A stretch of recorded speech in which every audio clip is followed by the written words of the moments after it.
Усім прывітанне, з вами Зміцер Лукашук, і мы працягваем абмяркоўваць падзеі ў Беларусі і за яе межамі у нашым супольным праекце Еўрарадыё і Е-прамовы. А зараз абмяркоўваць будзем з кіраўніком беларускай сацыял-дэмакратычнай партыі Грамада Ігорам Барысавым. Добрый дзень, Ігор. Добрый дзень, Зміцер. Некалькі тэмаў важных ёсць да абмеркавання. Гэта, па-першае, умовы ўтрымання, якія на сёння ёсць у наших беларускіх турмах, ну і актывізацыя працэсу партыйнага будаўніцтва. Две такія актуальныя тэмы, тому что калі казаць пра затрыманні умовы ўтрымання за кратамі, то апошнім часам з'явілася вельмі шмат сведчанняў таго, што здзекі, канкрэтныя здзекі і катаванні адбываюцца там у дачыненні да затрыманых. Таму, Ігор, давай пачнем перад гісторыя, так бы мовіць, твайго затрымання. Як гэта адбывалася, што адбывалася, якія былі падставы для затрымання?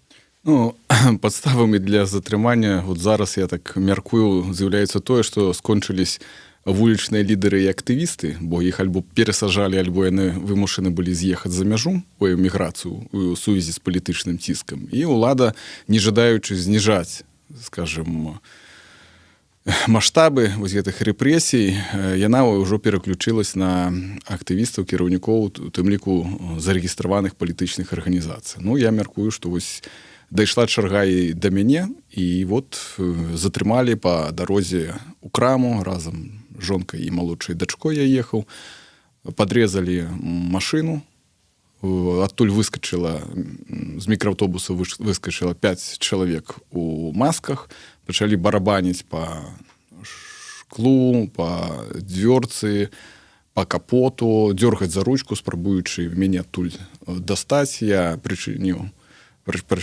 в акно, кажу, што вы хочаце, у адказ пачуў, каб заглушыў машыну, адшплікнуўся і выйшаў, паеду з імі. Ну, в прынцыпе, я гэта зрабіў. Яны мяне суправадзілі ў мікрааўтобус, пасля адвезлі ў лесапаркавую зону, там кансультаваліся, што са мной рабіць, куды везці, удакладнілі мае звесткі, хаця звярталіся па імю па бацьку. Потым запыталі, ці можа жонка кіраваць машынай, таму што кінулі машыну сярод дарогі, фактычна з дзіцёнкам. Пасля адвезлі ў РУС, потым там прабыў каля 3 гадзін, прычыну, чаму мяне затрымалі, не назвалі. Ну, а потым я дазнаўся, што на мяне складзены пратакол за непадпарадкаванне. Аказваецца, у момант, калі мяне прывезлі у партызанскі РУС, я чапіўся за капот, чапляўся за крэсла, не хацеў выхадзіць, не рэагаваў на заўвагі міліцыянтаў, ну, адпаведна, праявіў непадпарадкаванне. Гэта ж такая справа, кожны раз, як ты прыходзіш у эфір, тебе ж потым не выпхнуць адсюль, чапляешся за мікрафоны, за стол. Сінімі пальцамі. Але сведчанні, былі якія ці не? Дарэчы, ці ёсць у цябе некае відэозапіс у аўтамабілі, каб можна было, з камеры, каб можна было прадаставіць, што не чапляўся? Гэтага нічога няма. Жонка адзіная паспела караценька засняць мікрааўтобус, які мяне звозіў. Але мне цікава ўсёй гэтай гісторыі, што калі мяне прывезлі да РУСа партызанскага, то і дастаўлялі. Потым я прасіў, каб прадаставілі запісы з камеры відэаназірання, якая там, в прынцыпе, вісела. Ну, на што супрацоўнікі міліцыі, якія былі сведкамі, пад ужо змененымі прозвішчамі, яны сведчылі, што, оказывается, там і камера не туды павернутая, і не дабівае яна туды, і што яе глядзець, калі мы жывыя сведкі. То бок, тут пытанне ўжо да тэхнічнага аснашчэння партызанскага РУСа, наколькі мэтазгодна ім увогуле ўжываць камеры, калі яны не ў тыя бакі глядзяць. Атрымліваецца нават не тое, што ты з машыны не хацеў выходзіць, ці, скажем, як с Егором Мартиновичем было, что ён, оказывается, сел каля машины на асфальт, не хотел уставать и ісці, то ты тут вот уже, коли тебе привезли, то боялся заходить у будынак партызанскага РУС. Ну, як ведаеш, як дзіцё вядуць да стоматолога, і ён перад самым кабінетам пачынае вырывацца. Там была еще одна асаблівасць увесь час, што я ехаў, адзін з супрацоўнікаў, ну, я не ведаю, хто там супрацоўнік, ён не супрацоўнік, адна асоба ў масцы, яна ўвесь час здымала мяне на відэарэгістратор. То бок фактычна вот так вот тыркнуты ў твар быў відэарэгістратор ад моманту і да самага канца. То бок да стаўкі мяне ў РУС. Таму, як кажуць, калі б гэтыя відэазапісы былі ў судзе, то натуральна ніхто б не сумняваўся, што ўсёй гэтай гісторыі не было. Ужо ў самім РУСе ўжо пачалі запытваць, ці ўдзельнічаў я ў масавых мерапрыемствах несанкцыянаваных, ці ёсць якая меня сімволіка пратэсная на машыне, ці гатовы я пароль даць ад свайго тэлефона, скажем. Ну, вот такія вот пытанні. Бо, на мою думку, яны не ведалі, за што зачапіцца, але быў загад, што мяне трэба ізаляваць. Ну, дарэчы, адмова даваць пароль ад свайго тэлефона, гэта расцэньваецца як? Это ўжо тэрарызм, экстрэмізм? Ці... Ну, я не ведаю, тут, напэўна, зараз любое дзеянне, калі ты не пагаджаешся з ім, то гэта, напэўна, ўжо не падпарадкаванне і можна расцэньваць. Ну, а пароль, ну што тут? Разумееце, ёсць чалавечая асаблівасць, там, хібы з памяццю, там, звязаныя са стрэсам. Ну, не памятаю, ну. І дзе тут што. У маім выпадку у мяне там нічога не было такога сакрэтнага. Я сказаў, што гатовы прадоставіць пароль у прысутнасці таго чалавека, які будзе глядзець, што ў мяне там на тэлефоне. Ну, пасля гэтага супрацоўнік сышоў. Я дакладна ведаю, што яны лазілі ў мой тэлефон, бо я атрымаў яго цалкам разраджаным. Мяне затрымалі 21-га, але па тэлефоне па гісторыі прасочваюцца званкі 23-га і 26-га сакавіка. Ну, як мінімум 2 дні калупаліся з маім тэлефонам. Ну, напэўна, скрывалі. Я мяркую, што іх абсталяванне для ўскрыцця андроідаў ёсць, таму вот шукалі нейкі кампрамат.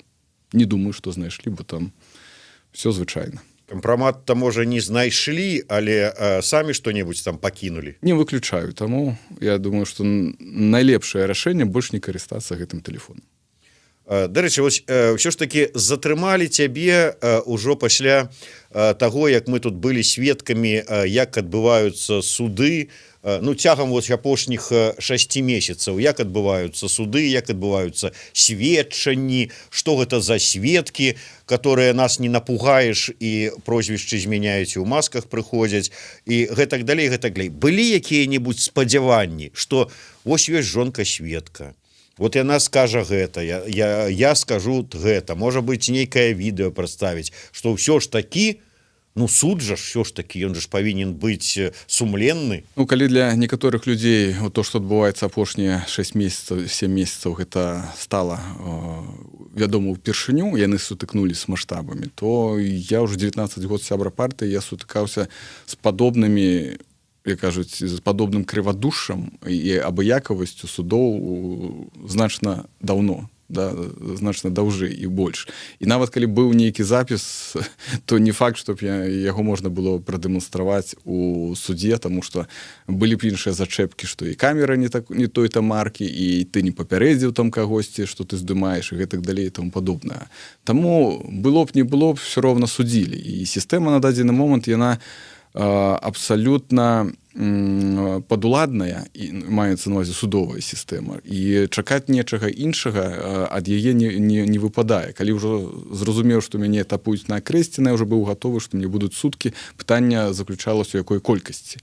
Сам адвакат, які ў мяне быў на судовым пасяджэнні, ён папярэдзіў, што рыхтуйся да сутак, таму што, ну, сістэма не працуе, але я буду рабіць все, што магчыма, каб цябе абараніць. Фармальна прычына, чаму мяне затрымалі, гэта спраўдзіць маю асобу. А потым апынулася так, што я вот нібыта упіраўся. Але дзеля таго, каб спраўдзіць маю асобу, патрэбны падставы. А гэтых падстав, натуральна, не было, і яны не былі агучаны ў судзе. Таму фактычна гэта такое адвольнае выкраданне грамадзян, і гэта сігнал усім, не толькі людзям, якія займаюцца грамадскай актыўнасцю, мясцовым, дваравым актывізмам. Гэта пасыл усім, што закон абсалютна не працуе, і калі вы да вас яшчэ сянне не дайшлі, каб схапіць проста так, то заўтра гэта могуць зрабіць адвольна. І вот сістэма ўжо адладзіла гэты механізм. Тым не менш, вось на пачатку нашай размовы ты сказаў, што хутчэй вот за ўсё прычына была такая: скончыліся лідары, усіх пахапалі, усіх пасадзілі, ці ўжо хтосьці прайшоў, і ну вот, а тут атрымліваецца старшыня партыі раз, па-другое, партыя, якая стала заяўнікам на дзень волі. Твайго подпісу пад заявай, праўда, нема, з тэхнічных момантаў, але лідар партыі, якая заяўнік дня волі, атрымліваецца, баяліся, што ну вот раз больш лідараў няма, то Барысаў зараз стане галоўным арганізатарам масавых акцый пратэсту вулічных. Ну, все можа быць, і тут складана зразумець логіку, так, але натуральна тут і ізаляваць, і мяркую нейкай ступені адпомсціць, і мяркую паслаць таксама сігнал грамадству, што глядзіце, вот, не глядзі, што памятаеце, Лукашенко сказаў, што мы яшчэ паглядзім, хто ў якую партыю пойдзе. Да, і мы разумеем, што хутка будуць прымацца новыя законы о палітычных партыях, ён будзе мяняцца. І пасля гэтага будзе перарэгістрацыя палітычных партый. Я мяркую, што адна з мэтаў вось гэтага і затрымання, гэта такая дэманстратыўна паказаць, што глядзіце, што старшыня партыі таксама нічым не абаронены, а вы, там, шэраговыя сябры, тым больш. Бо калі мы яго можам вот так вот затрымаць, да, зняволіць, то і кожнага з вас без всялякіх падставаў можам, як кажуць, таксама пракруціць праз вось гэты рэпрэсіўныя механізмы сістэмы. Таму тут і заяўка на дзень волі, і партыйнае вось гэта будаўніцтва, ну, не ўключае, можа быць, нейкая дробная помста за Всебеларускі народны сход, таму што мы прынялі рашэнне не ўдзельнічаць у гэтым мерапрыемстве. Таму, я думаю, тут усё ў комплексе, ну, і плюс чарга падышла, бо астатнія ўжо былі альбо за мяжой, альбо затрыманыя. Ну, мая чарга, Казлова Мікалая, таксама. Ну вот, калі ўжо ўзгадаў Мікалая Казлова, то па сваім выхадзе з турмы пасля 15 сутак Казлоў расказваў пра тыя катаванні і здзекі, якія там адбываюцца ў дачыненні да затрыманых, там пачынаючы ад хлоркі вёдрамі ў камерах і працягваючы ўсім астатнім. Ты быў не ў Мінску, у Жодзіна, хаця, конечно, больш прыкольна было б, калі б у Барысаве, але тым не менш, Жодзіна, як там? Ну, мне давялось пабываць усюды. Я быў і ў ізалятары, я быў і ў цэнтры выканання правапарушэнняў, і я быў у Жодзіна. 12 сутак адбываў, тому што 3 сутак вот расцягнулася маё месцазнаходжанне. І, канешне, параўноўваць Жодзіна і Акрэсціна — гэта розныя рэчы.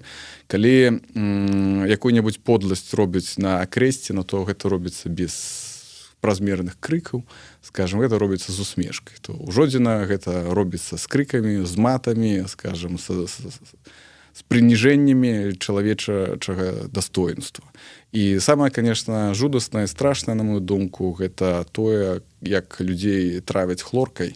Калі камера адкрываецца, туды заліваецца вядро хлоркі. Я быў сведкам гэтага і адчуў на сабе, што гэта такое, дыхаць хлоркай у камеры, у якой у двухмясцовай камеры 10 чалавек, і зачынена в акно, не працуе выцяжка, скажем, і адзіная магчымасць праветрыць гэта ўсё, гэта адчыніць вось гэта маленькае вакенца у дзверы, лючок, якое называюць кармушкай, так, на жаргоне, дзеля таго, хоць каб неяк гэта паветра замяніць, да? Але калі ты стукаеш туды, гаворыш адчыніць, калі ласка, няма чым дыхаць, табе ў адказ кажуць не паложана. І вот за суткі, што вот сядзелі мы там, дыхалі вось гэтай хлоркай, а асаблівасць такая, недзе гадзін в 10 цябе выводзяць, да? Вот як это выглядала у нас, вывелі нас всіх, паставілі да стенкі, учынілі шмон, ну шмон выглядае так, яны заходзяць, раскідаюць все асабістыя рэчы, якія ёсць, так? Потым бяруць вядро з вадой і хлоркай, выліваюць гэта на падлогу цалкам, так? І калі раней яшчэ стаяла іншае вядро, да, якое можна было там таксама наліць вады, там анучку вымыць, скажем, там прапаласнуць, выліць у унітаз, то гэтым разам яшчэ забралі гэта і вядро. Запыталі, можаце пакінуць? І сказалі, не паложана. То бок атрымала, што з сённяшняга дня гэта рабіць не паложана. І потым там сядзеў хлопец, ён ужо сядзеў палову тэрміна, яму далі 30 сутак, і ён кажа, што гэта адбываецца фактычна дзень праз дзень, так? І спачатку гэта выглядала так, што ануч не было, і хлопцы здымалі майкі свае, да, і майкамі прыціралі гэту хлорку, тому што праз пару гадзін пачынаецца павальны галаўны боль ва ўсіх. Да? Я просто нагадаю, што хлорка ўваходзіла ў склад першага вось гэта газа атрутнага іпрыта, які выкарыстоўваўся ў часы Першай сусветнай вайны. І там асноўны кампанент быў хлор. То бок, і зразумела, што гэта абсалютна небяспечная рэчыва, якое прыводзіць дыскамфорт. І мне давялося сядзець з хлопцамі у адной камеры, якія пасля сядзелі разам з Мікалаем Казловым у карцэры, у які яго кінулі 2-3, бетонная падлога, іх там было колькі? 6-7 чалавек, прычым бяздомных яму накідалі таксама. І 2 вядры хлоркі вот так вот адчынялі, залівалі, і ты таксама мусіш вот так вот хутенька гэта все выціраць, заліваць, але гэта не дапамагае. І калі нас ужо этапавалі, гэта было двое хлопцаў з камеры Казлова, то у іх вот просто тут па твары былі усе вось гэтыя апёкі. Адзін і другі скардзілись на то, што ім балюча глядзець на святло, таму што стаіць пелена цалкам, да, і вельмі фактычна яны нічога не бачаць. Вот, вокруг іх апёк слізкавай абалонкі. Таму вот гэта такія умовы на Акрэсціна.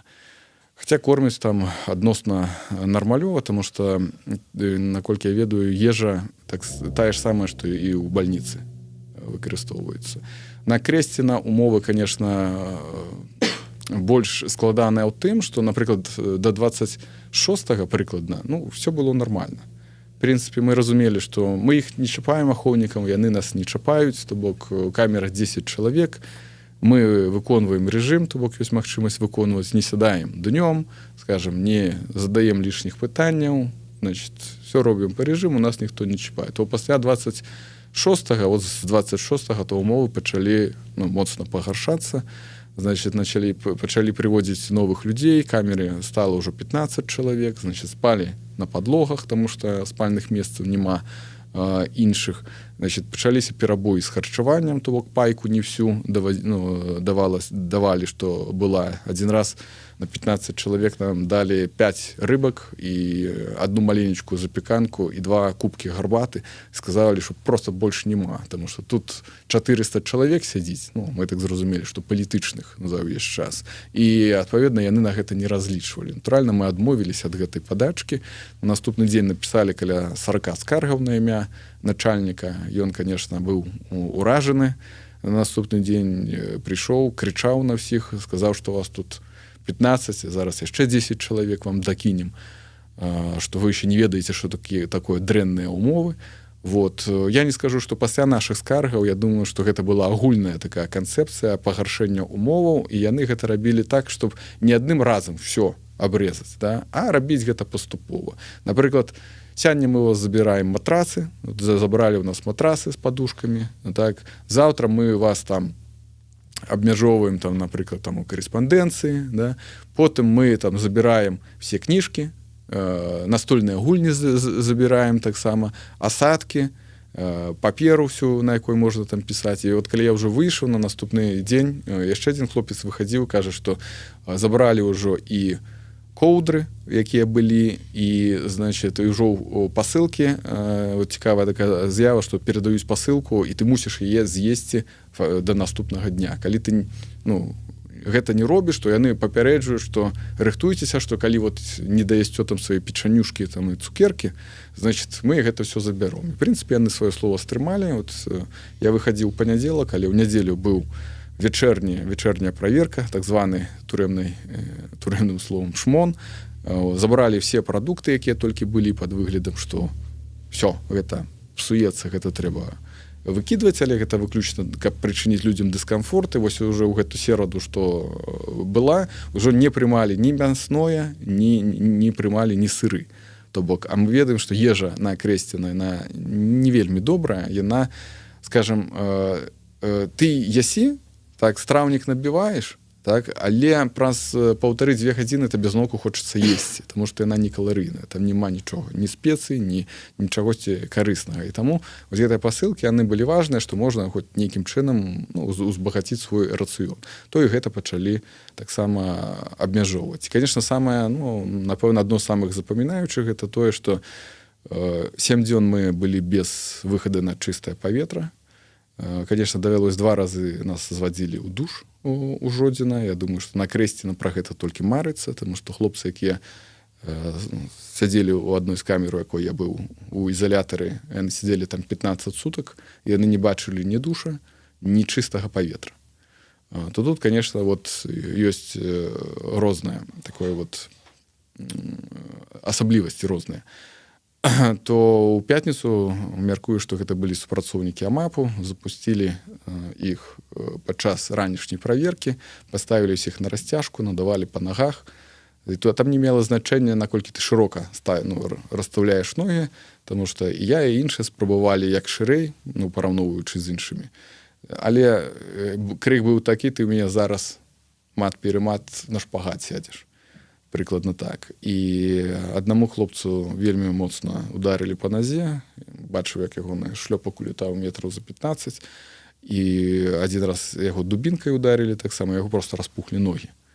І ён потым весь час пакутаваў ад гэтага, таму што разбухлі ногі так, што джинсы, якія на ім былі, проста ціснулі на ногі, яму гэта прычыняла дыскамфорт. Ён папрасіў штаны, якія былі ў яго ў асабістых рэчах, ён сказалі, не паложана. Потым, калі я ўжо выйшаў і агучыў гэты выпадак, дакладна вядома, што гэтыя супрацоўнікі двойчы да яго прыходзілі, глядзелі, што ў яго там з нагамі на працягу дня. Потым, напэўна, скемілі, што яму выходзіць праз тыдзень, што, значыць, напэўна, яны зажывуць і нічога бачна не будзе, ніхто потым не паверыць у гэтую гісторыю. Але былі і тыя з нашай камеры, каму і па ныркам надавалі, так, скажем, па разу далі для прафілактыкі. Калі нашу камеру зачынілі, то ўжо чуў, як з суседніх таксама раздаваліся галасы, што вы там робіце, за што, і гэтак далей. Складаў уражанне, што ідзе такая ланцуговая рэакцыя па нарошчванню, што больш ад камеры да камеры яшчэ больш жорстка гэта ўсё рабіць. І дастаткова таксама Дзяніса Урбановича, я з ім таксама суткі сядзеў, ён распавядаў, як яго асобна адвялі і пабілі. Прычыны там дужа не трэба шукаць. І плюс фон, конечно, які ствараўся. Днём гэта музыка, якая просто крычала, што немагчыма адзін з адным гаварыць, калі пачынаеш так ужо ледь не крычаць, каб нешта намагаешся сказаць, а з дынамікаў табе слухай бацьку, любімую не аддаюць, і іншы набор гэтых аграспеваў, якімі тут нас вырашылі лячыць. Ноччы гэта начныя пераклічкі, якія нічым абсалютна не абгрунтаваныя, толькі накіраваныя на тое, каб збіць увесь сон. І плюс ніхто ніколі не адключаў гэта святло. То бок там ёсць рэжым пераводу ў начны рэжым і камеры, там стаяць відэаназірання дзённага і начнога. То бок мы назывались кантрольнай групай, то бок і адпаведна да нас было такое стаўленне. Все ж таки слухаеш гэта і думаеш, все ж таки там же ж беларусы, я маю на ўвазе, працуюць у гэтай усёй сістэме. І што ёсць у іх там нейкія азлобленасць, нянавісць, нейкае што? Ці это, ведаеш, як это, я просто раблю сваю работу. Я думаю, што ў іх ёсць загады каманда, так, і розны ўзровень, як паводзіць сябе. Напрыклад, до 25-го, до 26-го все было, в прынцыпе, прымальна, нармальна. Ніхто там, і калі б далей там все гэта было, то ніхто б там і не скардзіўся на гэты рэжым, і проста адбылі, перазышліся. Але быў загад на пагаршэнне, гэта абрызанне гэтага, як гавораць, можна адзін раз падрэзаць хвост, а можна так паціхоньку падрэзаць. Яны рабілі паціхоньку падрезання хвастоў, скарачаючы ўзровень нашага там камфорта знаходжання. Хаця камфортам само факт яго знаходжання там абсалютна не назавеш. І калі тых, каго затрымлівалі 25 числа, то прывадзілі, новенькіх ставілі да сценкі, а мы там былі, чулі гэта ўсё, то чулі такое, што ідзі сюды, што ты там стаіш, альбо што ты тут без каардынатара хадзіць не можаш. Да? Потым, конечно, гэта версія бытавала, што што, як вы тут за 30 евро як кажуть, сядзіце, да? А от іншыя ўжо там у Польшчы сядзяць, кінулі ўсіх вас і паехалі, там піаряцца тут на вас. І гэтак далей. Таму я думаю, гэта проста загады, але людзі, конечно, якія там працавалі, напрыклад, браць Жодзіна, то гэта сержантскі склад, гэта хлопцы ва ўзросце там 22, 25, напэўна, максімум гадоў, якія вот адчулі на сабе вот такую уладу, што яны могуць рабіць. Вось было, ну, відавочна, што калі АМАП даваў па нагах, адзін з гэтых ахоўнікаў таксама вот адчуў, напэўна, датычнасць, салідарызаваўся з гэтымі супрацоўнікамі ў масках і в экстазе таксама аднаму зарядзіў, так кажуць, пад нырку для таго, каб, ну вот, нарэшце знайшоў прычыну, каб адарвацца і табе адпомсціць. Таму я не выключаю, што і свае там нейкія ўнутраныя імпэты і плюс загады, якія аддае кіраўніцтва, як абыходзіцца, так, з затрыманымі. І, натуральна, сам факт разумець, што армія і міліцыя – гэта такія сацыяльныя групы, якія ідуць не самыя паспяховыя людзі. І, адпаведна, яны нясуць сваю культуру, скажем, не самую там высокакультурную ці высокаразвітую. І гэта ўсё накладаецца на іхную мадэль паводзінаў. І як факт мы маем вось гэта Жодзіна. Як я паўтарюся, там з матам-пераматам, як кажуць, і з ненавісцю, як кажуць, цябе прэсуюць. На Крэсціна зусім іншая сітуацыя, там могуць з усмешкай у строї прыйсці, як кажуць, плескануць табе вось гэтага выйсці, і будзеш яшчэ больш пакутаваць ад гэтага. І от з маіх назіранняў, як я сутыкаў, 80% супрацоўнікаў Крэсціна не звяртались да мяне на вы. То бок такога, ну, не было, што, ну, можа быць, не было загаду. Але, вядома, быў інцыдэнт адзін з нашых, што сукамернікаў, які знаходзіўся, ён казаў, што хлопца, якога затрымалі разам з ім, на Крэсціна моцна пабілі толькі за тое, што ён пачаў з адным з ахоўнікам спрачацца, ён запытаў, што ты хочаш пагаварыць? Он сказаў, да. Яны яго вывелі на калідор, там в пяцюрох адпрацавалі дубцамі, ну і потым закінулі назад у камеру. Конечно, вот такое вот бяспраўнае стаўленне, гэта, конечно, ганебна. І калі некаторыя там у чатах пісалі, што вот вы тут нагаворыце зараз, ім умовы пагоршуць, ім будзе там дрэнна праз вас, што вы вот такія факты агучваеце, я скажу так, што наша камера, все хлопцы, якія сядзелі, яны толькі чакалі, каб хтосьці з нас выйшаў і пра гэта расказаў. Таму што не так страшна там знаходзіцца, як вот это страшна, што весь свет не ведае пра тое, што адбываецца ўнутры. Я думаю, што шмат хто з іх удзячны за тое, што людзі, выходзячы адтуль, не хаваючыся ні свае там імя і прозвішча, яны пачалі распавядаць пра вось гэтыя ўсе катаванні. Таму што там сапраўды знішчаюць всю, спрабуюць знішчыць чалавечую годнасць, там не спрабуюць цябе інтэлектуальна пераканаць альбо выхаваць, цябе спрабуюць проста пераламаць і паздзеквацца над табой за тое, што ты такі. І гэта, конечно, паказчык таго, што той дзяржаўна-палітычны лад, ён не канкурэнтна здольны. Да, ён не можа нічога прапанаваць такога, што можа пераканаць тых людзей, якія сядзяць пад арыштам, што каб яны ў гэта паверылі. Наадварот, у нас была вельмі такая цікавая інтэлектуальная камера, 10 чалавек, 3 магістра розных навук, больш за паловы камеры свабодна валодаюць ангельскай мовы, то бок розныя сферы дзейнасці. Мы ў гэты час, што рабілі, мы толькі ўзбагачалі адзін аднаго рознымі напрамкамі. Фактычна, улада дала нам унікальную магчымасць пабудаваць яшчэ больш шырокай гарызантальныя сувязі. Вот. Але ці атрымліваецца вось гэта пераламленне, вот ты сказаў, спрабуюць зламаць, пераламаць, ці атрымліваецца? Ну і што я маю на ўвазе? Вот, скажем, пасля некалькіх сутак усяго гэтага вот жыцця ў такіх умовах, што людзі казалі, што я, конечно, да, я вот за перамены, але вот пасля ўсяго гэтага я ўжо больш там ніколі нідзе там не скажу, не схожу, я буду падтрымліваць, але вот, ну, вы ж самі ўсё разумееце. Ну, скажем так, што такіх, хто быў у камеры і сказаў, што я тут выпадкова, не было, все былі,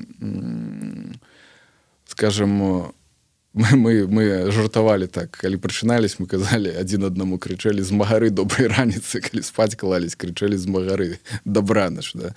І там былі вот, ну, сапраўды тыя людзі, якія прагнуць пераменаў, да? І нягледзячы на тыя часовыя вот гэтыя суткі арышту, яны толькі умацоўваюцца ў сваёй пазіцыі.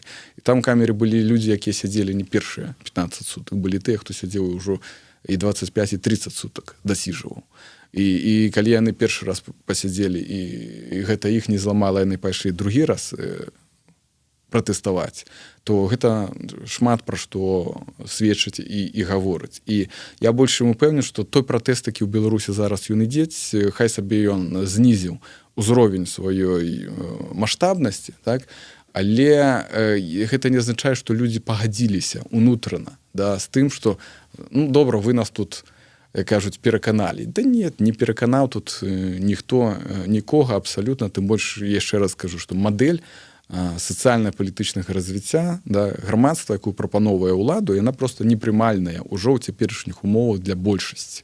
Таму, конечно, можна тут напрымаць шмат драконаўскіх законаў, але я не думаю, што гэта прывядзець да таго, што цалкам все скажуць, да, мы здаемся, да, вот мы прымаем вот гэтыя правілы гульні, і все будзе далей, як было. Я не думаю, што гэта будзе. Наступнае, што, на мою думку, будзе ламацца, гэта ламацца будзе ўжо сама номенклатура ўнутры, таму што, ну, узровень маразма, ён проста неверагоднейшы. Калі, як кажуць, садзяць цябе за тое, што ў цябе там сцяг на вакне вісіць, альбо ў цябе там на машыне пагоня наклеена, то гэта просто не дае, ну, ніякіх, вот, як сказаць, няма нічога ў гэтым разумнага. Я дастаткова прыгадаю, я сядзеў 21-го, мне ўжо пасадзілі, а 23-го магілёўскі партыйны офіс разграмілі. Просто прыйшло 10 супрацоўнікаў міліцыі, выпілавалі замок, скрылі дзверы, там учынілі, як кажуць, там поўны беспарадак, знялі партыйныя сцягі, афіцыйна зарэгістраваную сімволіку, іх гэта ні ў якім чынам не сцешыла. Значит, і вот чарговая позва мне ўжо прыляцела 20 красавіка, я мушу ехаць у Ленінскі рау з горада Магілёва, даваць тлумачэнні, таму што як старшыня партыі я заключаў з арендадаўцам дамову на аренду офіса, так, і вот яны будуць, напэўна, запытваць, альбо спрабаваць мяне прыцягнуць да адказнасці, што на іхную думку там недзе з вакна быў бачна сімволіка, пытанне якая там партыйная, там не партыйная. Ну і вот альбо хто яе мог туды павесіць. Так што спакой нам толькі сніцца у гэтай сістэме, але сістэма кожны раз прабівае ўсё большае і большае дно. Ну, сапраўды, вельмі так жахліва ўсё. Ну, дарэчы, а 25-го як адзначыў у камеры? 25-го адзначылі, ну як адзначылі, усе адзін аднаго павіншавалі, з магары ўсіх з днём волі. І там вельмі добра тое, што там, ну, твараецца калектыў, які вот адзін за аднаго. Там я, як сацыял-дэмакрату, я ўсім казаў, што сябры, кажу, у нас тут у камеры будаваны просто класічны прынцып сацыял-дэмакратыі. Заключаецца ў двух прыкметах. Першае, калі камусьці не прыйшла перадачка, нічога не азначае. Тыя, каму прыйшла, все дзеляцца па-роўнаму з усімі. Да? Гэта вот прынцып размеркавання па меры патрэбы. Так? І другі прынцып, гэта не то, што там ёсць у нас нейкі там пахан, там, ці аўтарытэт, там, ці хтосьці чалавек, які сказаў, я тут буду вамі ўсімі руліць, да? І вы будете выконваць тут мае гэтыя правілы. Там все адбывалася на ўзроўні самакіравання.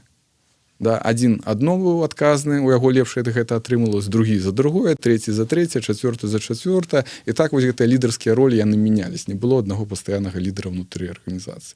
Вось гэта прынцып выдатнейшай дэцэнтралізацыі, які паказвае, што не патрэбны такія моцныя лідары ў гэтай. Нават калі мы самастойна склалі спіс, хто дзяжурыць па камеры, да, і павесілі яго побач, там, дзе вісела распараджэнне раскладу дня, як кажуць, адзін з ахоўнікаў прыйшоў, яму гэта вельмі не спадабалася, ён гэта забраў з сабой і сказаў, што вот гэта так працаваць не будзе, тыркнуў на кагосьці пальцам, сказаў, вот ты у мяне будзеш дзяжурным па камеры, толькі ад таго, што гэта ён захацеў. То вот гэтыя рэчы ім не падабаюцца. Ну і плюс яшчэ перастукванне, вось гэта 2 кароткіх, 3 кароткіх.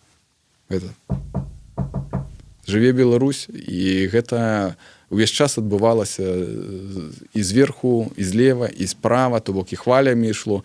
І у выходныя перад маім вызваленнем мы чулі, хтосьці запусціў салют каля Жодзіна, то бок гэта было чуваць, і мы гэта зразумелі, што гэта там не вучэнні, што гэта выключна хтосьці з актывістаў, хтосьці з неабыякавых грамадзян у знак падтрымкі салідарнасці просто запусціў вось гэтыя феерверкі. Таму неяк так. Пытаюцца чакаць, пакуль зламаецца номенклатура, можна доўга. Грамадства палітызаванае, як партыя плануе браць удзел у мабілізацыі грамадства і як Ігару бачацца сродкі ціску на рэжым.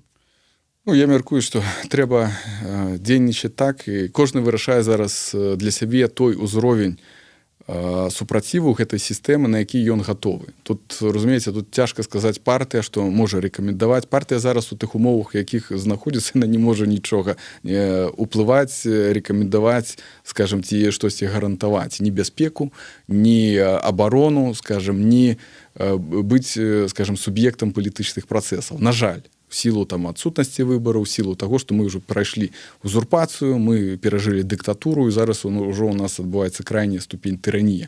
Таму тут кожны для сябе сам вырашае, як хістаць гэтую сістэму. Тым больш, што хутка будзе перарэгістрацыя, хутчэй за ўсё, палітычных партый, мы яшчэ паглядзім, хто тут яшчэ застанецца на палітычным полі. Вот. Но на маю думку, што той вектор санкцый, персанальных санкцый дачынення да чыноўнікаў, ён слушны, ён мусіць быць, і ён павінен працягвацца. Таму што людзі, якія чыняць вось гэта бязмежжа і ў дачыненні беззаконня, у дачыненні да звычайных грамадзян, якія мірна пратэстуюць, гэта абсалютна неправільна. Я не выключаю таксама, што вельмі карысна было б, калі б пачалі вводзіцца санкцыі ў дачыненні да арганізацый, в першую чаргу расійскіх, якія супрацоўнічаюць з кашалькамі Лукашэнкі.